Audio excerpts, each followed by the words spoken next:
বন্ধুরা, আজকে আমি নিয়ে এসেছি চিকেন কষা। চিকেন কষার মধ্যে থাকছে আলু, ক্যাপসিকাম কুচি, টমেটো, পেঁয়াজ কুচি, রসুন, আদা, কাঁচা লঙ্কা। চিকেনটাকে আমি দেখুন ভালো করে ধুয়ে নিয়েছি। চিকেনটাকে ধুয়ে কী করি জানেন তো, একটু ভিনিগার দিয়ে ভিজিয়ে রাখি। ভিনিগার দিয়ে ভিজিয়ে রাখলে কি চিকেনের মধ্যে যা কোনো জার্মস বলুন, চিকেনের একটা গন্ধ থাকে আস্তানি, সব পরিষ্কার হয়ে যায় একদম। এবার দেখুন কড়া বসিয়ে দিয়েছি, কড়াতে এবার তেল দিয়ে দেবো।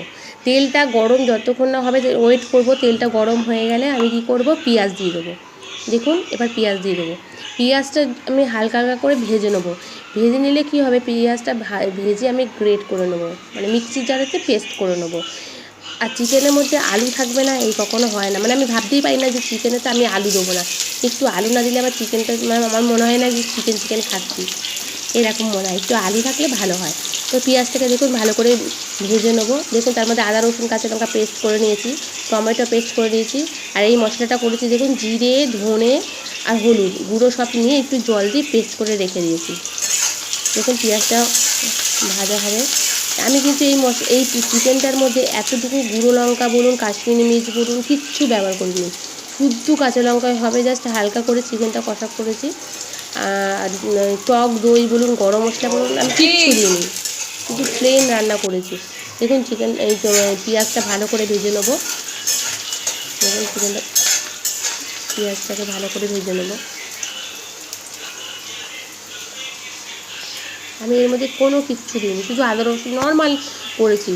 এরকম করে করবেন। আর কিন্তু গ্যাসটাকে কিন্তু আপনারা সব সময় কমিয়ে রাখবেন।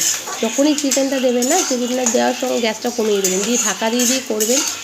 মানে আপনারা যদি এইটা রেসিপিটা করে দেখবেন, যে বলবেন তারপরে যে আমাকে কমেন্ট বক্সে জানাবেন যে চিকেনটা কতটা সুন্দর হয়েছে খেতে। চিকেনগুলো এত নরম হয় যে কী বলবো। দেখুন পেঁয়াজটাকে আমি ভেজে এবার পেস্ট করে নেবো। দেখুন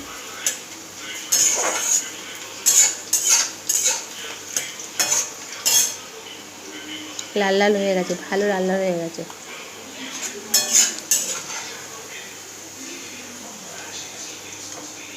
পেঁয়াজ বেরেস্তা হয়ে গেল। এবার এই করে নেব।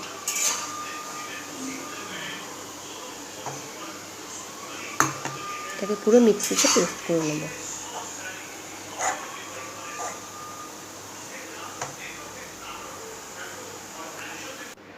দেখুন তেলও অল্প দিয়েছি আমি, কিন্তু তেল বেশি দিইনি, খুব একটা তেল অল্প দিয়েছি।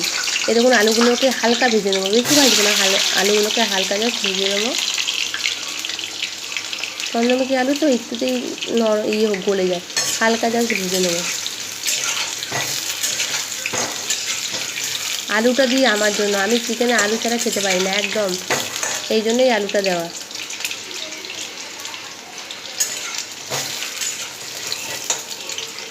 দেখুন আলুটাকে হালকা করে ভেজে নিয়েছি, এবার তুলে নেবো আলুটাকে। আলুটাকে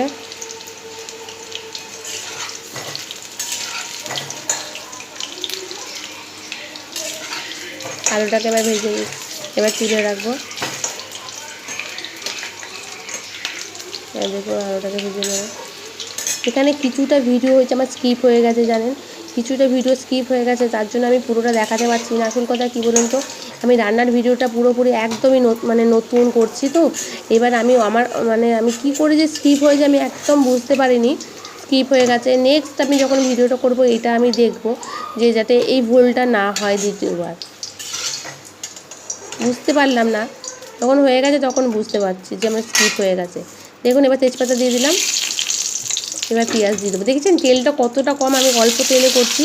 চিকেনটা অল্প তেলে, এই চিকেনটা পুরো হালকা করেছি আর অল্প তেলে করেছি। আর কাঁচা লঙ্কা দিয়ে করেছি পুরোটা। দেখুন, আর আমি চিকেনটা বেশিরভাগই আমি গুঁড়ো লঙ্কাটা ইউজ করি না, আমরা খাই না বলতে গেলে। কাশ্মীরি মির্চটাও খুব কম ইউজ করি। দেখুন এবার পেঁয়াজটা জাস্ট হালকা ভাজবো। পেঁয়াজটা দেখুন হালকা ভাজবো। এই চিকেনটা করাতে আমার মধ্যিখানে যে মাংসটা দেবো তখন ভিডিওটা আমার স্কিপ হয়ে গেছে। দেখুন পেঁয়াজটা হালকা ভাজলাম তো, এবার আদা রসুন কাঁচা লঙ্কা যেটা পেস্ট করে রেখেছিলাম সেইটা দিয়ে দেবো, পেস্টটা।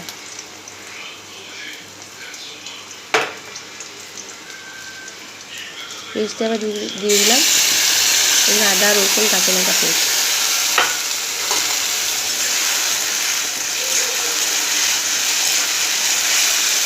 এবার টমেটো পেস্টটা আমি দিয়ে দেবো, টমেটো পেস্ট করে রেখেছি, টমেটো পেস্টটা দিয়ে দেবো। টমেটোটা আমার লাগবে, কেন আমি টমেটোটা খুব ইউজ করি, টমেটোর সাথে আমি কিছুই করতে পারি, টমেটোটা আমি দিই। তা টক দইও দিই, কিন্তু এবারে টক দইটা দিইনি, স্কিপ করেছি। দেখুন এবার জিরে ধনে যেটা হলুদটা করে রেখেছিলাম, জল দিয়ে গুলিয়ে রেখেছিলাম, সেটাও দিয়ে দিলাম। দেখুন দেখছেন মনে হচ্ছে গুঁড়ো লঙ্কা দিইনি বা জাস্ট আমি কাশ্মীরি মির্চ দিইনি, তার জন্য যে কালারের যে একটু ওদিক ওদিক হবে দেখছেন। দেখুন এই দেখুন এবার ভিডিওটা স্কিপ হয়ে গেছে, দেখছেন এবার তেল ছেড়ে দিয়েছে, কিন্তু এরপরে আমি চিকেনটা দিয়েছি। চিকেনটা দেওয়ার পরে আমি কী করেছি, পেঁয়াজের পেস্টটা কিন্তু দিয়ে দিয়েছি। পেঁয়াজের পেস্টটা দেওয়ার পর দেখুন এই যে চিকেনটা এটা, তখন আমি বুঝতে পারিনি যে আমার ভিডিওটা স্কিপ হচ্ছে। এরপরে দেখুন এই যে চিকেনটা মোটামুটি হাফ কষা হয়ে গেছে, হাফ কষা হয়ে গেছে। দেখুন এবারে আলুটাকে আমি দিয়ে দেবো। আমার কিন্তু গ্যাসটা কিন্তু একদম কমে আছে। দেখুন এবার আলুটা দিয়ে দেবো। দেখছি আমি তেল কিন্তু অল্প দিয়েছি, দেখুন এক গাদা তেল দিয়েছি তাও না। দেখুন আলুটা দিয়ে দিলাম, এবার ক্যাপসিকাম কুচিগুলোও দিয়ে দিলাম, দিয়ে এবার একটু কষিয়ে একটুক্ষণ মশলার জল দিয়ে দেবো, দিয়ে ঢাকা দিয়ে দেবো। দেখুন এর মধ্যে গরম মশলাটা কিচ্ছু দিই না আমি। দেখুন এই মশলা জলটা আবার দিয়ে দেবো, দিয়ে এবার ঢাকা দিয়ে দেবো, দিয়ে এবার গ্যাস কমিয়ে কমিয়ে করবো। দেখুন গ্যাস কমিয়ে কমিয়ে করবো। তার মধ্যে মাংসটা কী বলুন তো, ওপর থেকে কী হবে বলুন তো, গ্যাসটা কমিয়ে করলে মাংসটা ওপরটা গোটায় থাকবে, কিন্তু ভেতরে একদম মানে নরম, মাংসটা এত সুন্দর নরম হয় মাংসটা যে কী বলবো।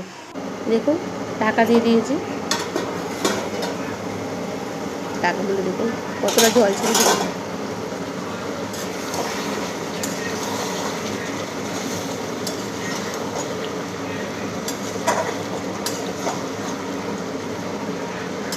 এখান থেকে আবার বড় মশাইকে আবার একটু কষা তুলে দিতে হয়েছে, একটু কষা তুলে আবার একটু কষা তুলে দিয়েছি তাকে। আবার ঢাকা দিয়ে দেবো,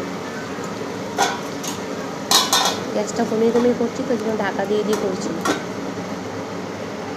এতে মাংসটা খুব ভালো সিদ্ধ হয়। দেখুন এবার আমার মাংস রেডি একদম। দেখুন তেল ছেড়ে দিয়েছে, কষানোটাও হয়ে গেছে, মাংসগুলো সিদ্ধ হয়ে গেছে, আলুগুলোও সিদ্ধ হয়ে গেছে। দেখুন এর মধ্যে আমি কাসুরি মেথি দেবো, কাসুরি মেথি দিয়ে একটু নাড়াচাড়া করে এবার ঢাকা দিয়ে দেবো, গ্যাসটা পুরো বন্ধ করে দেবো। দেখুন কাসুরি মেথি পড়ে গেল, এবার দেখুন কাসুরি মেথি দিয়ে দিলাম, এবার একটু হালকা করে নাড়াচাড়া দিয়ে এবার ঢাকা দিয়ে দেবো। গরম মশলা কিন্তু দিয়ে নিই, দেখেছেন তো গরম মশলা আমি একদমই ইউজ করিনি, এটা অন্যরকম করে একটু চিকেনটা করলাম তাই। দেখুন কাশ্মীরি মির্চি দিয়ে দিয়েছি, দিয়ে এবার ঢাকা দিয়ে দেবো, এবার গ্যাসটাকে অফ করে দেবো, গরম গরম পরিবেশন।